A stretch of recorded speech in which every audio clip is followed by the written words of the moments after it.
an absolutely enormous amount has changed since the last time I did a reptile room tour, so I've been thinking, what better time than now to step back a little bit and just do a plain and simple reptile room tour to get you all up to speed with what I've been doing. Recently I've been doing lots of bloody fancy animated stuff and science and all that, and honestly, you could probably do with a break from that. So for this week, what I'm going to be doing is just showing you all of the reptiles in my collection and doing a brief rundown on all of their enclosures. Now for this to be a proper tour, I'm going to have to ditch these formalities and get up off this chair and, you know, yeah, probably destroyed something on the other side of the room there. But let's get on with the tour. So who should we start this reptile room tour off with? Should we start with Red or... oh, I know. What better place to start with than my good old pal, Speckles? So a brief rundown of Speckles the leopard gecko's enclosure here is that it is approximately 3 by 2 by 2 foot. It's actually slightly less than that. I'll put the exact dimensions up on the screen. But as you can see, it is fully bioactive, planted and all that. And we did do this big cork background for it a couple of months ago. A couple of differences since last time with this enclosure is that, well, firstly, Speckles is actually used to climbing up the background now. You can just see him up there, just about. He seems to do this like every morning, basically. He'll come and have a wander up and like sit there for a couple of hours, and then he'll go down somewhere else, which just does go to demonstrate that leopard geckos can and will climb. Now, the original reason for adding the cork background into this enclosure is that I will be adding 2 female leopard geckos to it shortly. Those 2 are in quarantine and we'll catch up with them later on. But the addition to this enclosure, the biggest one that you'll notice, is just these branches over here. These did used to be in Char the bearded dragon's enclosure, but I have done some branch upgrades for him, so these have just gone to the leopard gecko setup. And then also since last time, this bit of pothos, the devil's ivy, has grown in tremendously. It's looking really good now and sort of getting it to climb over. I'm hoping that I'll get it like to run up that bit of the background just there, like get it to come over and run up round there and go up here and stuff. I think it should look pretty cool. But then back at the basking zone, you can see that I have changed out Speckles' heater. Before we had the Arcadia Deep Heat projector, and now I've just got a tungsten filament lamp. But yeah, Speckles himself is doing absolutely fantastic, climbing around on his background and stuff. He's still feeding like really well. You'll remember from the last reptile room tour that he had been in brumation for a full 5 months where he hadn't fed at all, and then since he come up from that, I was only feeding him once every 2 weeks, 1 insect every fortnight. And I have been keeping that up as he comes down from his background there. But even though he has been on that absolutely immense diet, where he has just been getting a very small amount of food, he is still maintaining his weight really quite well. As you can see, he really is not skinny at all, and I am going to have to keep up this new diet plan with him for quite some time. Hello, Speckles, where are you going, eh? Do you think you're getting fed? I only fed you last week, pal, you're not getting anything else. Hey? Good boy. You can see just behind him there that he's got like his little burrow. You can see it's sort of flat on the substrate, which is a mix of Arcadia's Earth Mix Arid and just a little bit of aquarium sand. He does dig in that, so he's like sort of made that bit of a burrow there, you can like see it. But yeah, Speckles is fairly happy. I think that what he's doing right now is some prime example of his UVB basking behaviour, because he sometimes comes and sits out right here. I mean, I don't know if he's actually doing it, but he'll sit there for quite some time, and it is directly underneath his shade dweller unit, which is his UVB bulb, so it is useful to see that he is actually choosing to use that. But yeah, that's Speckles the leopard gecko. I would kind of like to sit here and talk all day about him, because, you know, I do just love leopard geckos, and especially Speckles, because he's a cool little dude. But as he goes away there, that is basically a good time for us to move on to the next reptile. Now, as I've already mentioned him with these branches, it would seem fitting to go on to Char the bearded dragon down there. So Char's enclosure is another one that has gone through some enormous changes since the last time. You can see that those little branches that are popped in Speckles' enclosure are obviously no longer in here, and I have got some larger ones that Char the Beardy is actually able to climb on now. you'll see that he is perfectly able to climb on these. He'll run round on them, which is, you know, it just sort of demonstrates how bearded dragons are sort of semi-arboreal in the wild. Now, this enclosure is 5 by 2 by 2 feet. Again, I'll throw the dimensions up on the screen. The lighting is really quite complex. I made a video about all this lighting. There is 1, 2, 3, 4, 5, 6 bulbs in this enclosure. The other one you can't quite see. And it seems to be doing him absolutely fantastically. I did mention at the end of the bearded dragon heating and lighting video that I did a couple of weeks ago that I would be doing some extra special sunrise sunset type stuff with this enclosure, and I have actually implemented that now. It's going to be made into another full video where I explain exactly what I've done, and I have done it with the rest of the enclosures, and in my opinion, it looks absolutely cool, and the reptiles do seem to be responding well to it, so I am looking forward to documenting that one properly. Now, Char here, as you can see, he is in shed, and he looks an absolute mess. That little foot there that I'm showing in the centre of the screen has shed already, but the rest of him is like going through the patchiest shed you have ever seen. I mean, seriously, he's shedding on his flanks, but not the middle. The back of his head shedding, he's shedding by his shoulders, and his tail is just the worst. I mean, seriously, look at that. It's like shedding halfway down, but there's just a circle, or oval, whatever, where it's not shedding. It's just crazy. So yes, the legend that is Char is doing absolutely perfectly, aside from the fact that he's shedding and he is grumpy. Don't know what he's doing with his hind leg back there. But honestly, you guys will know that I have been changing this enclosure out a lot in the just shy of 2 years that I've had it set up. But every time I change it, it does seem to get a bit better, and I am really happy with how it's doing at the mo. So go on then. Moving on to the next reptile, just over here, we do have Red the corn snake. Once again, Red's enclosure is 5 by 2 by 2 feet. It's the exact same dimensions as Char the bearded dragons, and this is another enclosure that has had some enormous branch upgrades since last time.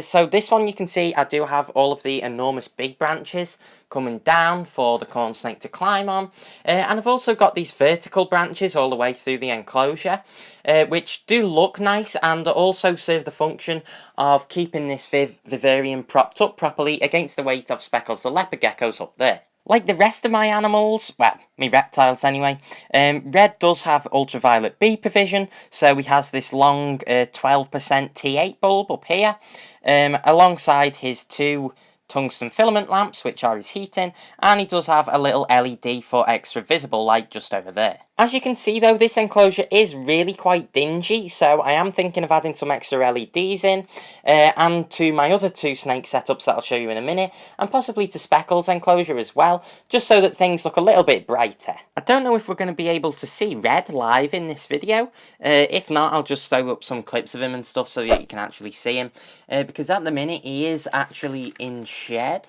He's just under here in all these leaves. Oh, in fact, I can just see him. Can you see him down there? If you look, I don't know if you can see that. But whatever the case, I won't bother him too much. He is in there, just hiding away, getting ready to shed. And, you know, once again, apart from shedding, he is doing fantastic, and I am very happy with how this enclosure is looking. Yes, Speckles, we haven't forgot about you. What are you doing? Are you having a dig there? I think he might be digging. Let's have a look for a second. Come on. Show the people that leopard geckos dig. Speckles. Listen to me. Speckles! Oh god, he actually did. Bloody hell.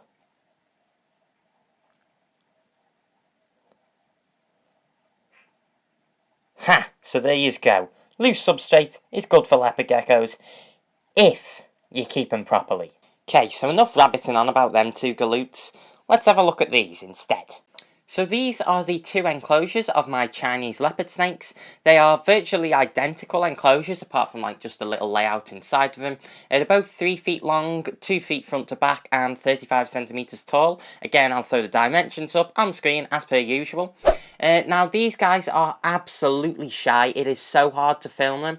I think the male Rusty is just out there.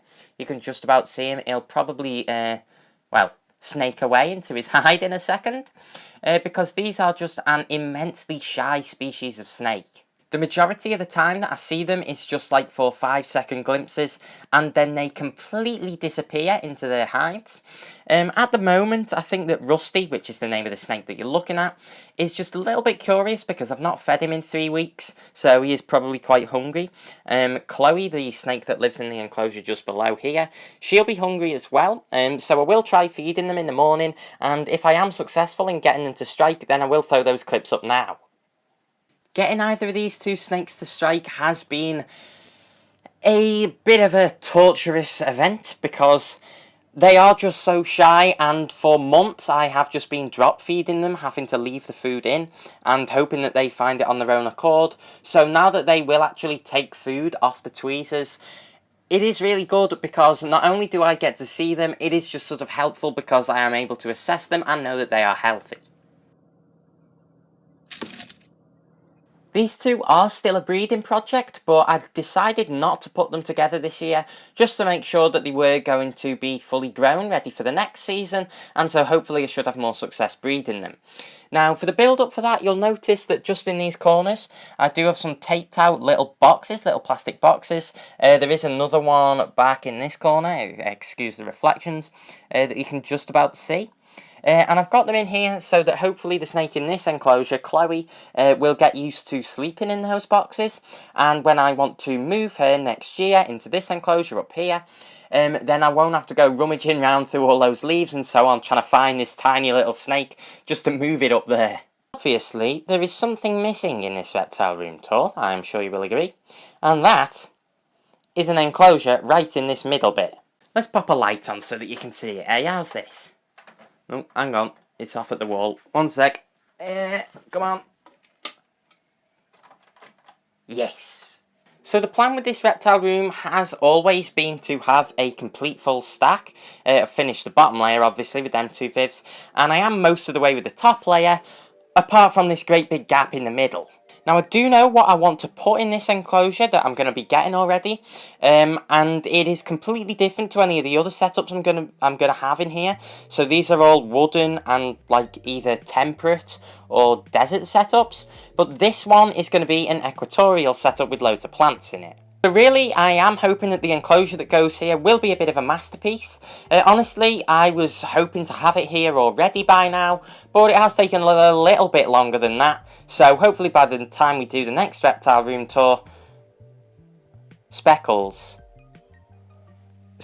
we've stopped filming you. You don't need to keep performing. I know you can climb.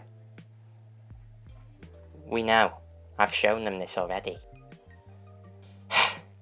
You know, I keep having to come back to this because this bugger keeps interrupting me. Leopard geckos don't just sit in tiny little holes for their whole lives and do absolutely nothing. They are reasonably active little animals. This fella climbs about the spot. He's climbing up there now. You've seen him digging. He was up there not long ago. These animals need a proper enclosure to exhibit this behaviour, and keeping them in little bloody plastic lunchboxes is not going to allow them to behave properly like this. But yeah, I was saying something about this enclosure. I mean, I've sort of forgot what it was now because Speckles has interrupted me, but you probably got the gist. This is going to be a nice enclosure, but I've just not got it yet. But yeah, I am reasonably happy with how this main portion of the reptile room's looking at the minute. We have had lots of changes since last time. Hopefully not as many by next time, because it's reasonably expensive keeping up with upgrading all these reptile enclosures. But you know, if it's got to be done, it's got to be done. But that is honestly it with this part of the reptile room for now. Or like the main reptile room anyway. So why don't we go and look at my other enclosures, which are actually in the living room. And so, here we are with the other enclosures that I've got. So these two enclosures house my tropical species that I've got at the moment, being my Crested Gecko in this enclosure on the right, and my line day geckos on the enclosure on the left there. My Cresties enclosure is just a 45 by 45 by 60 centimetre Exo Terra, fully bioactive, fully live planted. As you can see, it's got this beautiful anthurium here with the deep red colour. And it's also got this nice Nerogelia bromeliad there. There are some other Nerogelias, but they are sort of just tucked away a bit. Absolutely loads of lighting going on up here. Got the Jungle Dawn LED bar, an old Jungle Dawn, a Shade Dweller, and over at the back there we do have a little heater that I will just talk a little bit about. So for all of my reptiles, the heaters that I like to rely on are just tungsten filament lamps. Now, a particular type of tungsten filament lamp are those red bulb ones, the so-called infrared bulbs, that are like overpriced and seemingly pointless. Now, I have talked about these in the past and why you should not be using them, but the simple thing is, I've never actually used one myself, so I thought I'd just give one a go. I got a hold of one and thought I'm just trialling it out with my Crested Gecko to see what I find with it. And honestly, the results haven't been that surprising. Basically, it's the exact same as a normal tungsten filament lamp, but it's red, and that's about it. But yeah, this enclosure, I am really happy with how it's looking. The inhabitant is tucked away over in this little hide over here, which he really likes. It's like a magnetic one that I got sent from Level Up Reptiles. He's also got a food dish over here that is the same. There's like a little plastic cup insert that I pop into that. But they do look quite good in the enclosure, and Splat really does like hanging out in here. Originally, he did not like this hide, but then I just put like a little bit of cardboard on. And if I peel it back, you might be able to... Oh, God, I'm destroying it here. But you can just see that Splat is hiding in there. Sorry for the reflections. But honestly, what you're seeing of him now is like all I ever see of this chap. I mean, I've got like this really quite nice looking, in my opinion, enclosure for him. But Crested geckos really seem like come out at night. I wouldn't say they're strictly nocturnal, they're definitely more crepuscular, but they are more towards nocturnal than, for example, leopard geckos are. So actually seeing as much of Splat as this, which is like hard for the reflections again, but that is like the most I ever see of him, and I don't know, I sort of wonder with this enclosure, like, is it sort of worth it?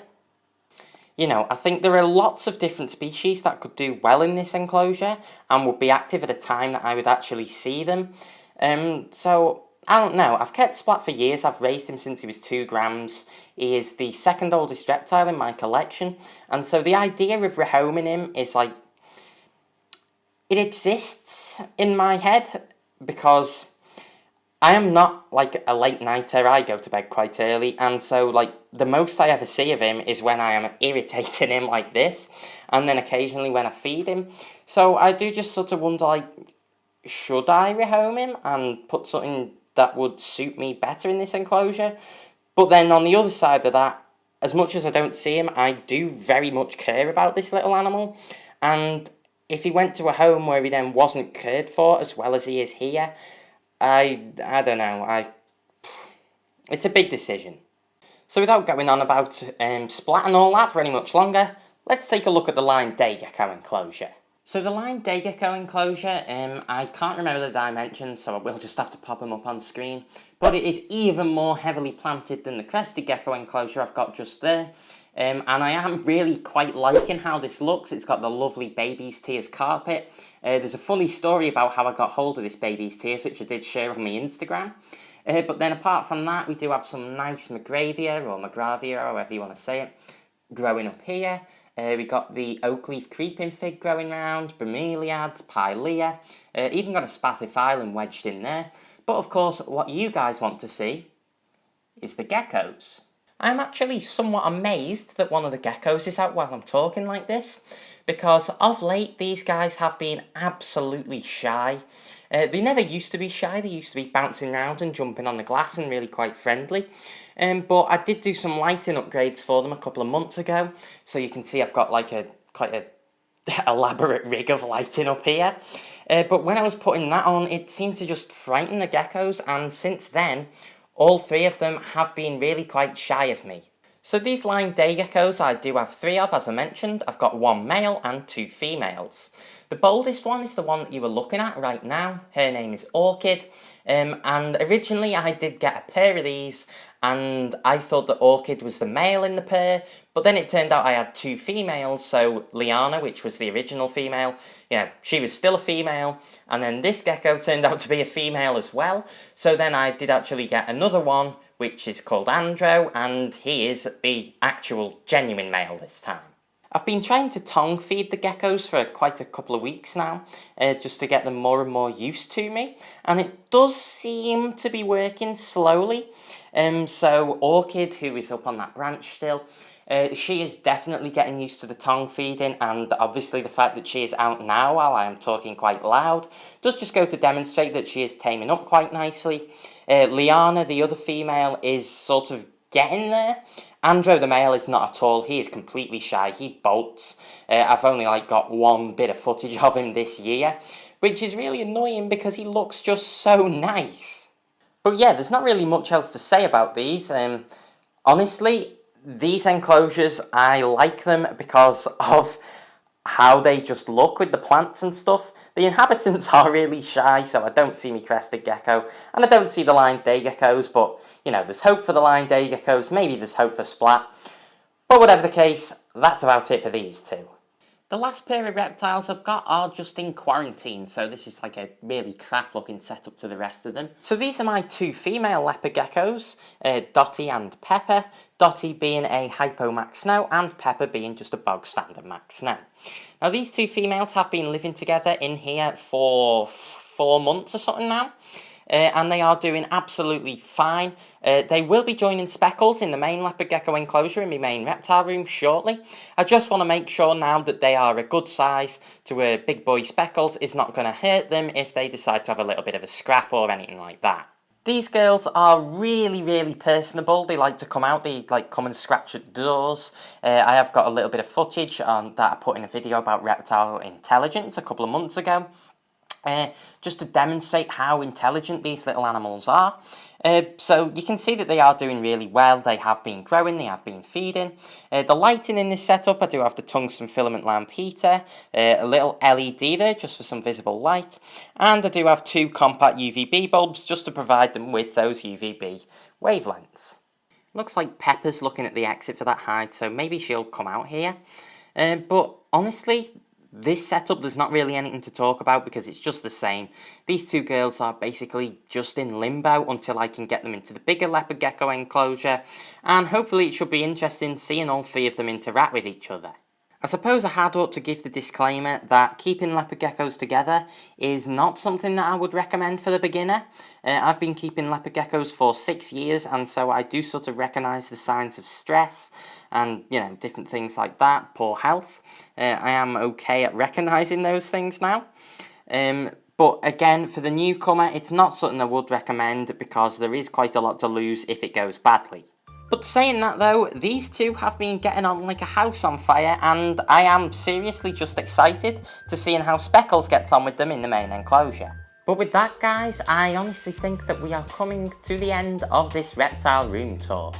I know that in these past reptile room tours, I have been finishing off the tour with just a little glimpse at my fish tank which is behind me, but I am working on a particular fish tank only video because I have been adding, well, I won't tell you for now, but I have been adding a lot to the fish tank, and I think it does deserve a video of its own. So for now then, that is going to be the end of the video.